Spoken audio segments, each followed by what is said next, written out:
Et bonsoir tout le monde et bienvenue à un autre épisode de Sur le top de la sécheuse.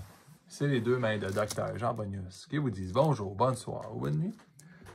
Aujourd'hui, un épisode tranquille, conception d'un deck à partir de zéro, ou presque. Celles et ceux intéressés, restez en ligne.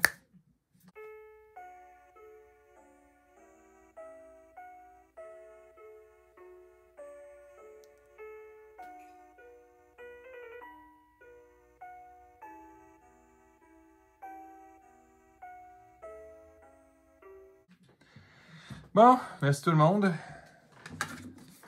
Je nous ai mis une petite template aujourd'hui. Bon, la surprise, dans le fond, comment vous devriez vous construire un deck, là, à Sorcery, là.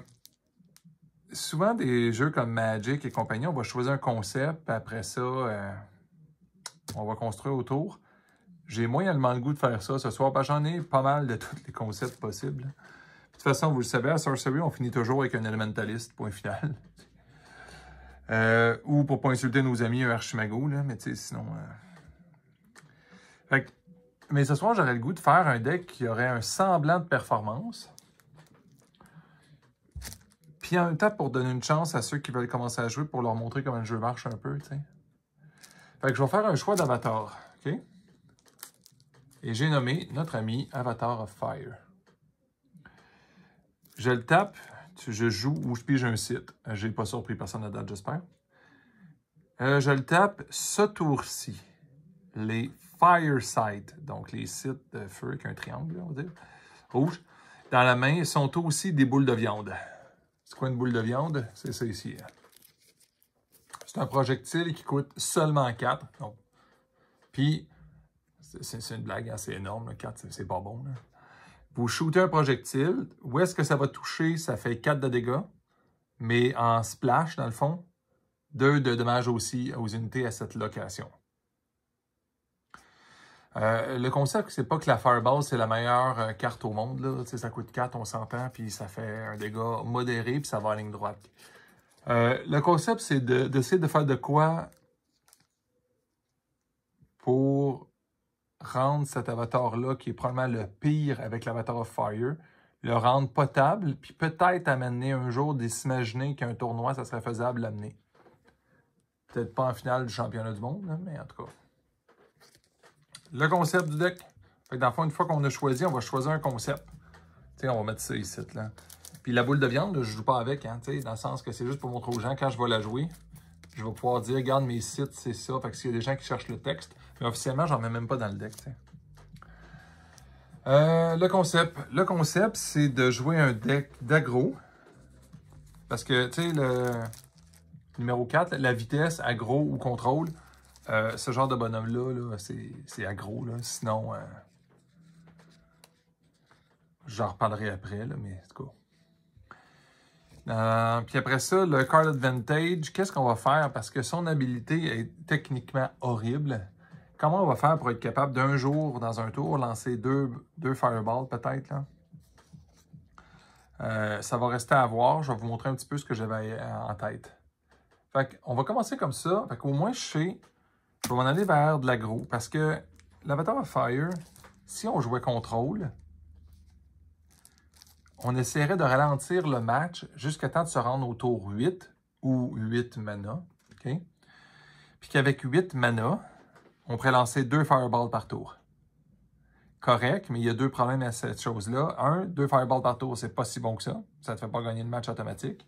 Puis 2, tu ne survivras pas jusqu'au tour numéro 8. Fait que j'ai pensé aggro. Puis de quelle façon je vais m'en tirer? J'ai encore des cartes, le deck n'est même pas fini. Hein? Je vais commencer par montrer un petit peu ce qui est assez évident. Mais il y a avec un classique, même un Dead Speaker serait meilleur, mais là c'est un Avatar of Fire. Hein? Bon, des Vile Imp. Un bonhomme qui coûte 2 avec un threshold de feu. Quand il vient en jeu, Genesis fait 2 de dégâts à une unité adjacente. Bon, je vous ai pas dit, là, mais c'est comme un Mono Fire, là, le deck. Là. Ensuite, c'est quoi l'autre concept d'aggro? Le meilleur bonhomme du jeu, le Warhorse. Pourquoi? Coûte 2, charge, c'est bon. OK. may carry an ally. Parce qu'à un moment donné, il va falloir tasser l'Avatar of Fire d'une colonne pour qu'il tire sa Fireball à la bonne place. Mais il ne peut pas se tasser lui-même. S'il se tasse lui-même, il perd son tour, donc il ne peut pas faire son habilité. Ça prend des choses gratuites. Siege Giant. Les géants qui peuvent lancer. Donc, ils peuvent lancer cette affaire-là. Ils les lancent, puis là, ils peuvent s'aligner correctement. Puis après ça, se taper et lancer la boule de feu. Les Red Cap pour Ease. Un bonhomme à 3 qui coûte 3. Puis qui charge, mais tu sais, s'il attaque pas, là, il creve. Toujours faire attention à ces bonhommes-là, puis des decks d'eau. Hein. Ensuite, pour continuer l'aggro, mais pour diminuer le coût des monstres, le plus agressif possible que je peux imaginer, c'est des Redbreast Robin. Le petit oiseau qui lâche une bombe à la fin du tour. Faites attention à ne pas vous le mettre sur vous. Hein. Tu vas manger un dégât pour aucune raison à la fin du tour. Là. De toute façon, je les aligne ici. Là. Ça, c'est comme tous les monstres les plus aggro possibles. Pit Viper, si jamais l'autre essaie de me battre en vitesse d'aggro, peut-être que le Pit Viper va pouvoir me survivre. Puis Burrowing Lethal, si quelqu'un exagère sur les spiders qui se cachent en dessous de la terre, là, je vais pouvoir les éliminer. Puis après ça, un de mes monstres aggro préférés, une beast, un dromadaire, coûte 1, 2 de power. Écoute, c'est assez simple. Hein? Pas de charge, pas rien. Ça, à date, je vous ai pas impressionné. Hein? C'est du Ordinary puis du Exceptional. Ça fait quand même un core de 10, 13... 13 plus 12. Donc, déjà, mon deck est à 25 de construit. T'sais. Les decks de 50 en passant. Qu'est-ce qu'on va faire après ça? Au niveau du card advantage, je ne pourrais pas vous nommer grand-chose. Mais en même temps, je vais le faire.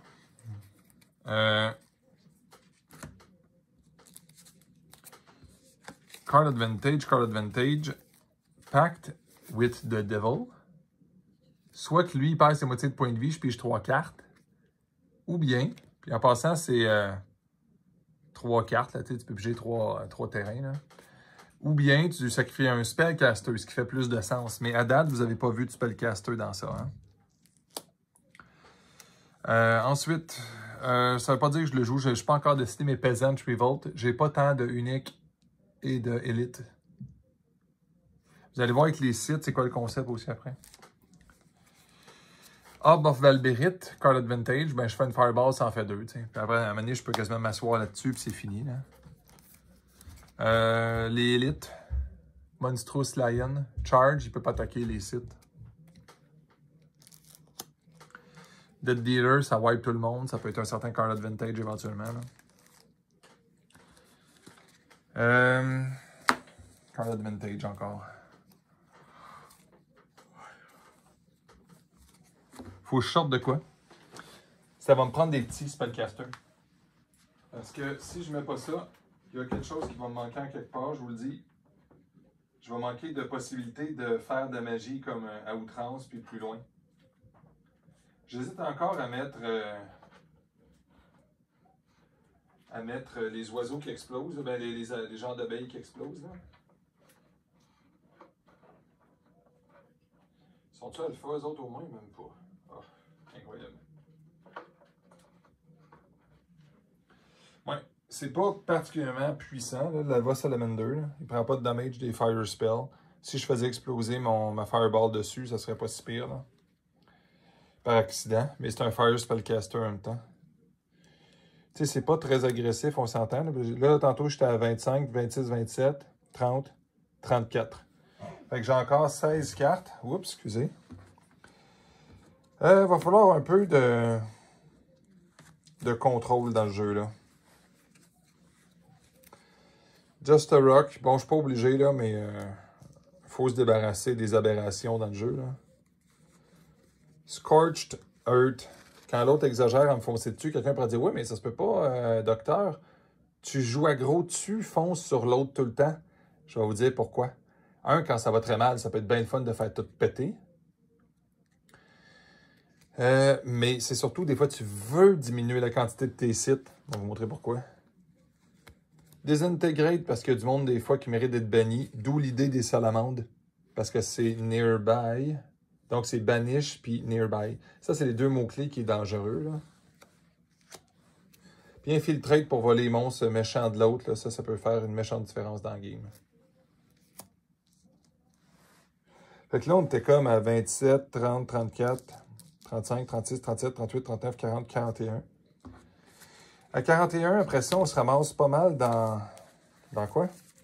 On se ramasse dans les anti-créatures. Il n'y en a pas beaucoup. Puis dans les subtilités, des Magellan Globes. Lancer des Fireballs en inverse. Les bonhommes peuvent aller à l'inverse. Les bonhommes peuvent aller de gauche à droite. Le bonhomme peut se promener. Je suis même pas sûr que c'est bon. Je les mets pareil. Les obélisques. Je fais rire de moi à chaque fois que je mets ça. On va continuer de faire rire de nous autres. À partir du tour 3, si j'ai l'avantage à cause de l'aggro, je peux prendre un break. Il va me faire perdre 2 points de vie, mais je gagne 2 mana par tour. Fariste assassin, pas sûr encore. Ça, c'est un gros peut-être. Mais la vitesse, après ça, c'est Rubicor, Ignis, Ignis. Pour essayer d'accélérer. Fait que j'ai de l'accélération un peu plus que je penserais. Puis après ça, c'est ces deux-là. Parce que c'est sûr qu'ils se font péter par le Peasant Revolt. Ils peuvent se cacher, par exemple, puis lancer des affaires d'en face du monde. J'hésite énormément. Je pourrais mettre 2 monstres qui seraient communes. Tu sais, dans le fond, là, s'il y en a qui ont des commentaires, là, on s'entend que c'est un deck joke, OK? Si je voulais gagner un vrai tournoi, je jouerais peut-être pas ça, là. Mais s'il y en a qui ont des commentaires, est-ce qu'en sachant que j'ai Peasant Revolt, en sachant que ça, c'est correct, mais dans le meilleur des cas, ça peut lancer des globes, ça ne peut pas lancer des obélisques, puis ça peut lancer des corps. Effectivement, ils ne lanceront jamais grand-chose, ces deux-là. Là. Qu'est-ce que je pourrais lancer? Ou qu'est-ce que je pourrais lancer? C'est pas ça que je veux dire. Tu sais, qu'est-ce que je pourrais mettre? Tu sais, la réalité, c'est que je pourrais mettre des cantrips, tu sais. Mais cantrip, est-ce que ça va aider ce deck-là? On va dire cantripper, ça va-tu me faire gagner quoi que ce soit? Évidemment, idéalement, ne pas essayer de gaspiller le 4e tour. Parce que le tour 4, je peux déjà commencer à lancer des fireballs dans la face du monde.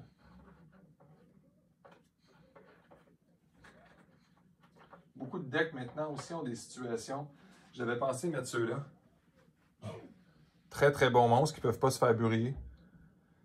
Mais il y a tellement de decks maintenant qui commencent à jouer Elementalist avec beaucoup d'eau. Qu'est-ce que je fais avec ça? Je continue dans cette direction-là ou pas? Ceux que j'hésitais tantôt, j'espère que j'avais compris, c'était les Sacred Scarab. Mais vu que j'ai pas le gars pour aller les chercher, tu sais, je mets-tu vraiment ça? Ça me fait pas beaucoup de flying sans ça, tu sais. Je peux me faire avoir littéralement par un deck d'eau qui s'amuse à me lancer dans des trous avec personne qui vole. Là.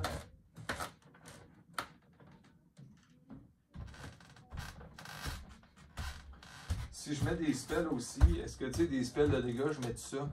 Ce qui ferait bizarre dans un deck de Fireball. Parce que moi, je me dis, j'ai beau dire, je crois que le concept, c'est qu'il ne faut pas que je mette des choses qui font du dégât. Parce que techniquement, mon avatar le fait. Même le Poison Nova, qui serait vraiment bon, le Poison Nova est dur à justifier dans ça. Bref, j'étais encore en réflexion beaucoup. Je vais laisser faire 2 secondes parce que sinon je vais vous faire perdre votre temps. Je vais vous montrer les sites maintenant. Fait que les autres vont être en réflexion. Tu sais, pour vrai, pour contrer les araignées et compagnie, ça c'est correct. T'sais. On peut les tuer par en dessous, mais c'est slow de chez slow. Tandis que ça, avec le stealth, là, on a du beau potentiel, puis un beau petit 2 de power en stealth peut vraiment éliminer du monde, là, si ça y tente. Là. Tassez-vous en punition, vous autres. Qu'est-ce que je mets comme spell? Non, comme site. Je réfléchis encore. C'est une si bonne idée de mettre un sinkhole? Vous allez voir pourquoi. Je vais tout de suite y aller avec les débarras, OK? Les déserts, dans le fond, ça va être l'équivalent de 22 sites de feu. C'est pas important, là. Ça, c'est parce que ça fait du dégât à l'autre, c'est pas mauvais. Ça, parce que ça nous protège un peu contre l'archimago. Ça fait une explosion, c'est encore du dégât. Ça fait des spells en dessous de la terre. Ça fait du dégât à l'autre quand il va mettre des choses à côté. Oh oh! OK. Ça, techniquement, là, vous le savez pas, hein, mais c'est une carte à 1$, là. C'est, à mon avis, le site le plus fort de tout le jeu dans le futur. Si ça te tente, là, tu fais juste le jouer. C'est tout. Mais tu peux remplacer un de tes sites. Scénario. Les gens aussi ne comprennent pas toujours ça. 1 désert, 2 déserts. J'ai 2 mana au tour 3. Colin, si je mets un mirage, je n'aurai pas de mana, t'es sûr? J'ai déjà 2 mana ce tour-ci, je le joue. Voilà mon 3e mana, pourtant j'ai juste 2 sites. Ah ben, tiens donc. J'ai quand même mon 3e mana au tour 3. OK? Avec quoi c'est bon, ça? Avec votre ami préféré, le Wizard's Den. Tu piges un spell, puis si ça se fait attaquer, tu discartes un spell. Mais s'il n'y a pas le temps, l'opposant de l'attaquer, puis tu rejoues Mirage, puis tu rejoues Wizard's Den, tu repiges une autre carte, tu repiges encore lui, tu le remets. Ah, pourquoi? Pourquoi? Tu as besoin de jouer lui une 2e fois? Tu l'aurais fait. Le Sinkhole, mais qu'est-ce que tu veux bien faire avec ça, docteur? La même chose que le Scorched Earth. Regardez bien ça. Genesis. Si tu contrôles moins, attention, c'est pas égal, hein? Moins, fewer sites than any opponent, draw 3 sites. Je sais que ça fait bizarre, baser sa stratégie en entier sur 2 Primordial Spring. La seconde que tu as ça dans un match, le match vient changer radical. Tu peux péter tes propres sites avec ça. Tu peux le retourner dans les mains pour en avoir moins, mais gagner le mana quand même. Tu peux le rejouer plusieurs fois, celui-là.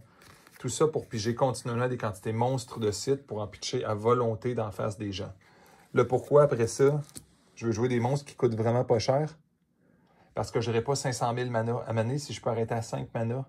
Puis continuellement lancer les manas dans la face, transformer tout ce que j'ai dans les mains en Fireball. Ça veut dire que chaque tour, il y a une Fireball qui part dans la face de l'autre ou sur ces monstres qui ne me coûtent presque rien. Et je continue quand même de mettre des petits cossins. C'est faible, un peu comme combo. Hein? Mais le concept, c'est d'essayer de donner vie parce que s'il n'y a pas de vie, il n'y a pas d'espoir. Dans le fond, je pense que je suis en train de me convaincre. Je vais mettre ça ou un autre monstre qui coûte 2. Ça prend la place d'une Fireball. Ça a exactement le mauvais prix coûtant. Je vais juste me plaindre dans les matchs tout le long que je joue ça. Fait que dans le fond, je vous conseille pas la tête. Hein? On va peut-être même se pratiquer plus tard, juste pour vous montrer ça ressemble à quoi. À quoi ça ressemble, dans le fond. Mais je vais pouvoir jouer, faire un semblant de jeu. Peut-être même jouer, mettre mon Archimago. Mettre un autre deck devant moi en connaissant les cartes, évidemment. Bon, je vais jouer tout seul. Juste voir, ça ressemble à quoi un départ de ça? Bon. Si au moins une personne qui peut mettre un commentaire, j'aimerais ça. Soit ça à enlever. En tout cas, je vais vous souhaiter en attendant une super belle soirée, une belle journée, une bonne nuit, peu importe ce que vous voulez. Santé à vous et à votre famille. Faites attention, puis j'espère avoir le temps de jouer avec vous autres à un prochain tournoi. J'ai hâte. Je vais être dans la région de Montréal, je suis dans la région de Sherbrooke, puis de l'Estrie de toute façon. Là. Mais cet été, je vais essayer d'aller le plus souvent possible à des événements dans le coin de Montréal. Il y en a un petit peu plus. Comme ça, j'aimerais ça jouer contre vous autres. Bonne soirée.